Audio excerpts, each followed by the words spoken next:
Hi, good morning, Wayne. Good morning, Michael Ann. So tell me, what brings you here today? Well, um, I had 6.5 years sobriety, and I've recently had a relapse, and it's really created some anxiety, some stress, anger, just disappointment, Hmm. and I'm not sure. I'm just kind of spinning out of control because I thought when I got sober and then I started accumulating some time, I thought, well, this is just how I'm going to live my life, and then all of a sudden, poof. Um, a friend of mine died in August who was again my age, and he died very suddenly. He had a massive heart attack, Hmm. and on his birthday, which is September 11th, oddly enough, I Hmm. decided to drink a couple glasses of wine in his honor, Hmm. and thinking that would just be it, and that wasn't just it. Okay, so you feel that you feel that drinking those couple glasses of wine was the beginning of you spiraling, Yeah, or do you feel that dealing with your friend's death may have been your catalyst? it probably. I'm probably lying, and I had probably been thinking about having a drink before he passed away. Um, that was a perfect excuse. Well, tell me about your friend a little bit. How close of a friend was he? Well, let me say that Adam and I had been very, very, very close in high school. Hmm. And if he hadn't been there in like ninth grade, I don't know what I'd have done. Hmm. And I think he felt the same way. We were very close. And then from his friendship and my friendship, a whole network of people started meeting each other. Hmm. We were very into music and very into sort of the alternative scene. Hmm. And I went away to college to North Carolina, came back, and again we were in contact because he played in a band and I played in a band, and our network of friends were always intertwining. Hmm. And then everybody sort of graduated and moved on, and then I honestly haven't seen Adam in probably 20 plus years. So, but I had been in touch with him on Facebook, Hmm. and so at a certain point in my life, he was very close to me. So you had only recently been in touch with him on Facebook. Is that what you're saying? Yeah, over the past 4 or 5 years, Okay. and he was still drinking pretty heavily, and you can Okay. tell on Facebook when he was because he'd Yeah. start posting all these really Yeah. odd things, and I also knew friends that were in a band with him, and they told me before he passed that the month before he had really started drinking very heavily, and then the night before he passed, he really had been drinking a lot. So, and he just had a big old heart attack. Yeah. You said he had a heart attack. Yeah. So how did you feel that night when he passed? I found out the next day someone had posted on that on Facebook saying, "I can't believe I'm saying this, but R.I.P. Adam Robinson," and I thought, Mm. I mean, when that's how you find out, Hmm. you know, Hmm. and that's how I found out a friend of mine earlier in the year had suicided. Mm. So on Facebook, I'm sure that was very shocking. it was. He was in Naples, Florida, and it's the same thing. I can't believe I'm saying this, and it's like, so I got on the phone and called down to where we used to work, and Hmm. so, um, but maybe just a combination. Then I had a couple clients this year who also passed away that I had gotten close to, Hmm. and I just turned 50, and I mean, I still think that's pretty young, but it is also a time when people start leaving us, you Hmm. know, and so I don't know. Maybe this relapse was sort of has been in the works for longer than I think they usually are. If you go into any AA or NA meetings, they'll tell you that that relapse is usually in the process before you're aware of it. Hmm. So How do you feel about turning 50? I'm okay with it. I actually joined AARP. Did you? Yeah, just they Hmm. sent me. I got this slip in the mail saying, you can join AARP now, and it had a little card with my name on it. I thought, you got to be kidding me. And then I thought, well, they get discounts. So I went ahead and did it. Yeah. I'm okay with it. It has created some anxiety only in that I'm back in school, in graduate school, and I keep thinking I'm too old for this. But then I also know people who are older than me who went back to graduate school and even went on to PhD, and they weren't finishing their PhD until they were approaching 60. And now they're working out. And so I think that's just a BS. That's just an excuse, because I've always been sort of, fear of failure, so I don't really try. So I kind of try to fly under the radar. So turning 50 has not been an issue for me, per se. So let's get back to this relapse. So are you still in the relapse currently? Yes, I am. Okay, so tell me, how are you defining relapse? Just drinking alcohol. When it first started, and this is what's a little frightening about it, when it first started, like the day after, I felt awful, just physically awful. And now I'm able to feel okay. So the effects of it aren't as bad, but I can feel it in my liver, which is not a good thing. How so? You can just feel it. It just starts to ache. And it's like, How much are you drinking right now? I can put away 3 or 4 bottles a night. 3 or 4 bottles of wine. Yeah. Which maybe some people don't think that's a lot, but How do you feel the next day? If I have like 1 bottle, I don't even feel it. If 2, more than that, then I'm feeling it. Okay, and then you're talking physically how you feel, but how do you feel emotionally the next day? Well, you would have to bring that up because it's very emotionally, spiritually draining. There's just, I feel alone. I feel, even though I've got 4 cats and a dog, I just feel gutted. And like everything is just falling out. And I don't know what to do. I went back to a meeting, an AA meeting at the beginning of October. And then, of course, I drank not long after that. And, I admitted in the meeting that I'd had a relapse. And I had a lot of support. People were like... I was going to say, are you the only person at the meeting that's ever had a relapse? No. Okay. No. Okay. So you're clear on that you're not the only person who's ever had a relapse. No. Okay. You're right. I know that. And it's... But it's... When it happens to somebody else, is one thing. Then when it happens to you, you're like, holy mackerel, how could this have happened? So,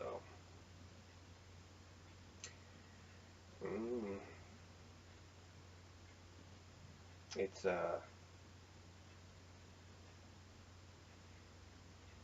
I almost feel like I've gained some wisdom from it, but I'm getting to the point where I don't know how to stop it, because if it keeps going on, here I am taking class, working a part-time job, and what wisdom have you gained from it? I could be very hard on people who had a relapse and who were chronic relapsers. And now once you've gone through it, you're like, okay, I got to change my. So you're learning from this. Yes. Okay. And that's not a bad thing, because it will help me with my empathy, hopefully. Is this the first relapse you've ever had? Yes. When I first realized I was an alcoholic, which was back in the early 90s, because I got a DUI, and I had to go to, part of my court deal was 6 months of IOP meetings, and I tried to stay sober for 40 days, but I didn't do anything. I just white knuckled it, and of course I fell off. So I guess technically that's a relapse. This is my first relapse since I had any significant amount of time. You start getting over 5 years, you're building on some time, I think. And I hear that you're feeling really guilty about this relapse. Oh, yeah. You're really beating yourself up about it. Yes. Okay, so, but you know that, and I hear you say that and you've actually worked with people who have, this is not an unusual thing for an alcoholic. No. No. So then I have to ask you, would it Why is it okay for you to beat yourself up about it? Because I would say it's what I do, but it's what a lot of addicts and alcoholics do. Mm-hmm. Because we tend to. Okay, but why are you putting yourself in there, in that same pot, if you know better? Well, I'm just saying. I know, and that's a good question. Except the only way I can put it is insight isn't enough.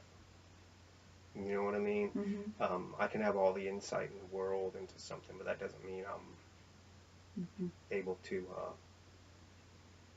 get anything out of it except to say, oh, okay, well, at least I know about it.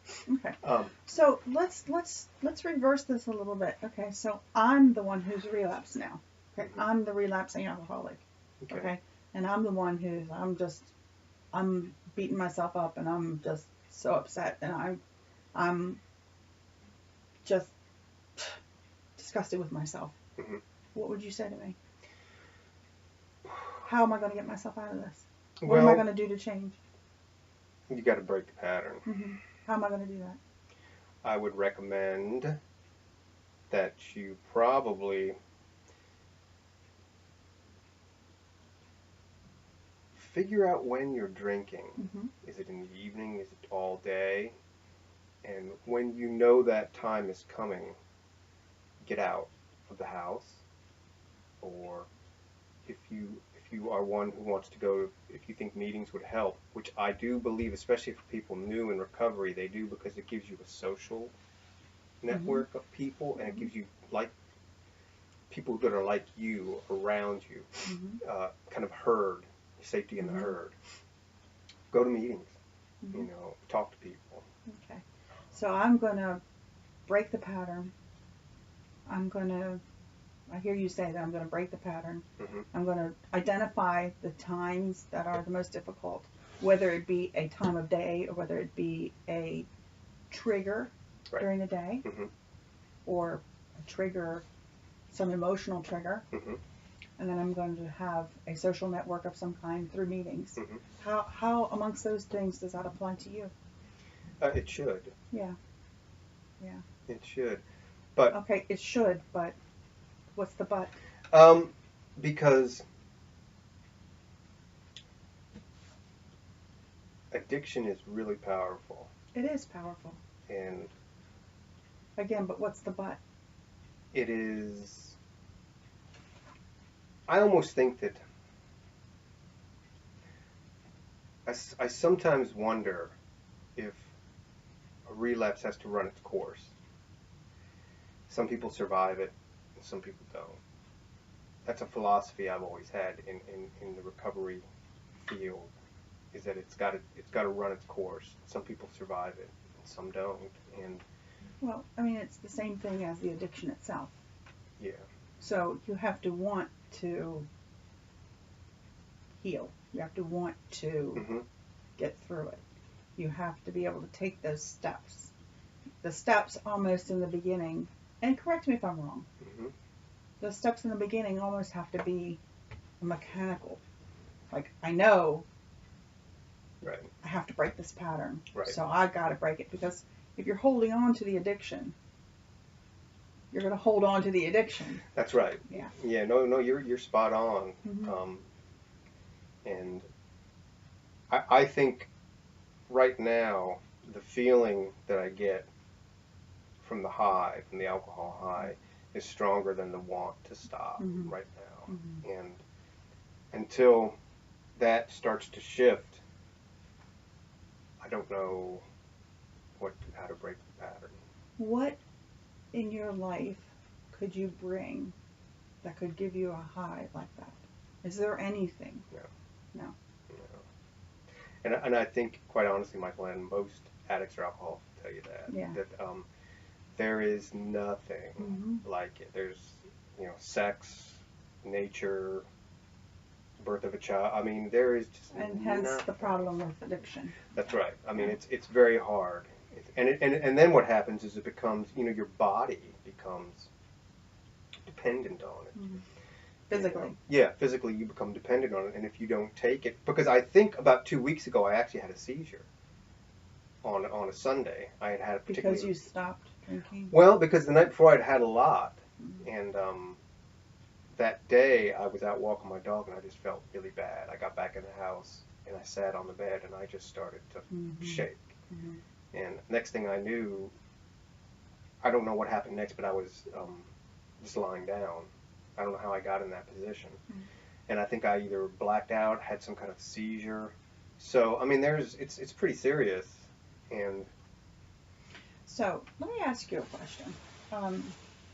If you knew without a doubt that, and I know you know this, but I'm going to just present it to you because sometimes we need to hear these things, even though they're in our own heads. Sometimes we need to hear them from other people's mouths. Right. If we know that alcohol or whatever it is that we're addicted to will steal our lives, that's how does that make you feel to hear that?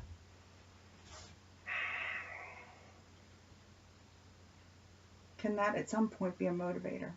Yes. Yeah. It's not there yet. It's not there yet. Yeah. But I absolutely I know what you're saying because I've probably used it before with people. And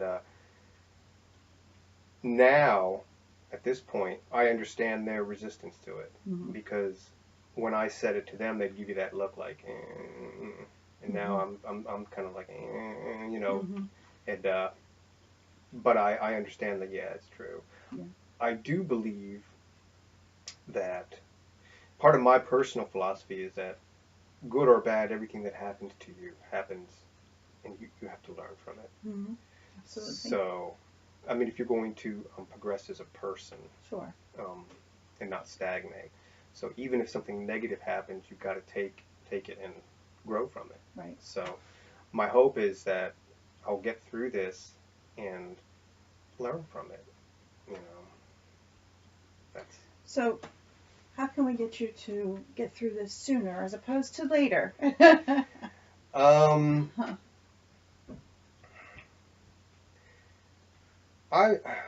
wonder if even going to meetings in a relapse is not a bad idea, because I agree. Yeah, even though it might be a little bit, because I've known people that have, you know, they've gone to meetings, they don't sometimes even show up drunk. Which, I mean, it's not the worst place for an alcoholic to be. I mean, as long as you can stay quiet, which is not easy for, you know, someone drunk in a meeting to do. But at least you're there, and you start. That's right. You start it. The start. So that might be a wise move to just, even though I know at some point I'll drink again this week, to just start going back and start getting in that pattern. The process. You know the process. Right. That process is there. It's in your head. You know it. Yeah, there's a track in here. Yeah, and I think that you of all people have all of these steps and you know them. I think you need to take those steps and maybe decide which one of those you want to move on. And just do it. Just do it. Whether you're rebelling in your head or not. Your head's rebelling. Yeah, it's rebelling. I hate hearing your body's rebelling too. Yeah, my body is rebelling. Okay. So. And that's, I also hear though, that that you're feeling a lot of guilt too. I want you to realize that as an addict, you need to let that guilt go. This is a normal process for an addict. Okay? As I said, and as you admitted, there's probably not an addict in the world that doesn't have a relapse. There's very few, I would say. Very few. Okay? And so, what makes you so special that you would not have a relapse? Right. So why are you feeling guilty? Because you're a counselor and you think that you should be above that? Yeah. Why? What about you makes you special that you should be above that? I can't explain that. And it's because you have the knowledge? Sure. But you just said to me that the knowledge doesn't make a difference. I know, and I hate hearing you say all this because it's exactly what I would say. And the just do it. I mean, I used to tell people that too. You just have to just do it. Mm-hmm. It's like now someone's saying it to me. It's like, oh, son of a bitch. Mm-hmm. But no, you're absolutely right. So the pattern has to be broken. Yes. And what I'm also realizing just in talking to you is that the power of the addiction is probably never going to go away, but somehow or another I've got to intervene. I also would like to say to you that part of the power of the addiction is the guilt. Yeah, that's true too. Okay. And the sooner you let that go and forgive yourself, the sooner you're going to be able to step forward and take control of this addiction and get over it and get beyond it. Get beyond this relapse, I should say. Mm-hmm. You need to let this guilt go. You need to let this guilt go. I mean, you need to let this guilt go. Mm-hmm. How do I do that? Moving forward. Okay. Moving forward and realize that you need to forgive yourself. Mm-hmm. Okay? There are few addicts that don't have a relapse. You admitted it. There's probably statistics on it. Mm-hmm. I'm sure you probably know the statistics on it. not off the top of my head. Well, I'm sure we can find them. Yeah, oh yeah. We can look on the internet. I'm sure we can find them. Mm-hmm. But there's very few. So what would make you so special? You've got to let the guilt go. Yeah. Okay? You're not special. You're an addict just like the next person, the next person, the next person. You're the same. You should not be feeling guilty about this. You are correct. Yeah. So you got to let that go. Oh. So before we meet the next time, I would. How many meetings do you think you could in the next, let's say, week, before we meet next week? How many meetings do you think you could attend? Probably 4. 4? Mm-hmm. Okay. So before we meet the next time, I'd like to hear about the 4 meetings that you attended, and we'll see how those worked out for you. Mm-hmm. I'd also like to hear about how you feel about your guilt, because I really believe that this is something that's really helping you hold on to this relapse. Yeah. Yeah. Okay. Okay. All right. Great. Thank you. Thank you. We'll see you next time. Okay. Thank you. Ta-da!